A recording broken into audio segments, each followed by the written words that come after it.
What is going on, everyone? This is Chris Walton, and we are in AV265. This is week 7. This week is in the syllabus. We're discussing recent news, so current events in aviation as far as aerospace accidents, aviation accidents, commercial general aviation. I want you to do a Google search, take a look, see what's out there. One accident I'm going to talk about particular, and I'll probably add the link as well. There's not many commercial accidents in the United States that's happened recently. There was one overseas, I believe, that happened, but in the U.S., not many commercial aviation accidents. That could be because of not just it's a safe industry, but because of the decline in air travel, so fewer aircraft are flying as well. There was a couple general aviation accidents, one in Texas last month, I believe, and then one in Tennessee as well. So in Tennessee, it was three pilots. They were flying on a Piper Archer, and it was the Air National Guard. They were members of the Air National Guard. So I think they were just flying in their spare time when they were not on duty. They lived in that area, in that region, and for whatever reason, they with the investigator, they're still investigating it because it just happened. So far, they all they know is that they took off. They were trying to turn back to the airport. Sorry, they're trying to turn back to the airport, and they ended up crashing. So, very sad event. Very sad on recent news. It's good to stay current and understand what's happening, and good to see that some of the NTSB and how what the role they play in the process and things like that. For our discussion question this week, one of the discussion questions pretty much, do you know of anyone that was involved in an aircraft accident or incident? So accident is damages, aircraft cannot be repaired, things like that. Incident is just something slight, so it could be repaired and the aircraft can return to service. So such as, for example, emergency landing, engine failure, maybe they nicked a taxi light, maybe an extremely hard landing that damaged the landing gear and required for it to have maintenance performed on it.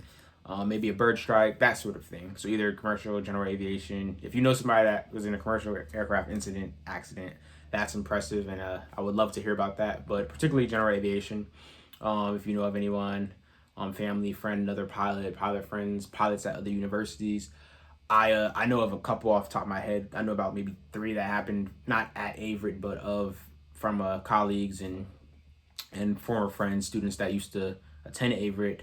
I know of like emergency landing situations, engine failure, and even damage on the runway, that sort of thing.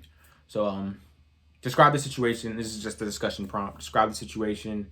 Was it an avoidable situation? What happened? How did it happen? What would you have done if it were you in that instance, in that circumstance? That's pretty much the discussion. If you don't, for some reason, know of anyone at all, talk to the flight instructors at AV265 at the flight center. Talk to Jen, talk to Chief. They definitely know of individuals. But that is discussion post. This week we also have a quiz.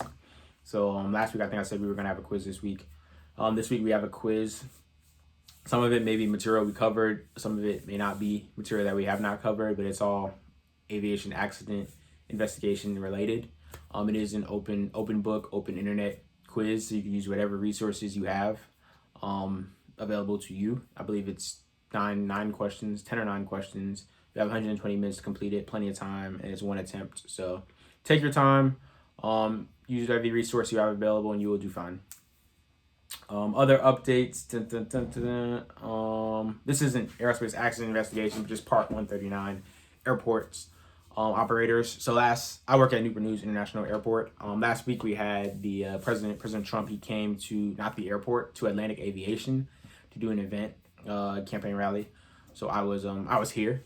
I didn't go to the rally, but I helped at the airport from just logistics purposes, parking. We had over 8,000, I believe around 8,000 people that showed up. So it was a lot of vehicles, a lot of traffic. NOTAMs went up, airspace got shut down. Some I can't tell you too much because of my job and things like that. But it was interesting to see how a commercial service airport handled Air Force One coming in and landing and taking off and leaving, as well as the amount of increased traffic at the airport. So if you have any questions about that, I would be more than happy to answer answer it. Not every day that well, at least for me, I can't say every day that I get to see Air Force One, and I like I said, I did not see the president. I I saw Secret Service and FBI personnel. That was pretty cool.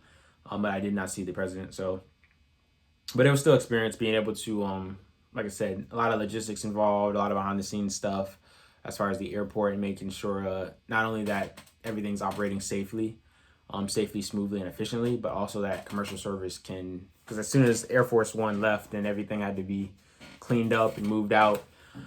Still had to prepare the airport and make sure it's ready for commercial service the following morning. So it's definitely interesting, definitely fun to see. If you have any questions, like I said, just let me know and I'll be able to the best of my abilities. Other than that, everything's going smoothly. We're going right along the course of scheduled. I think midterm grades are coming up due. So a lot of your lot of assignments you'll see for the past couple of weeks are going to start being graded. I will grade those.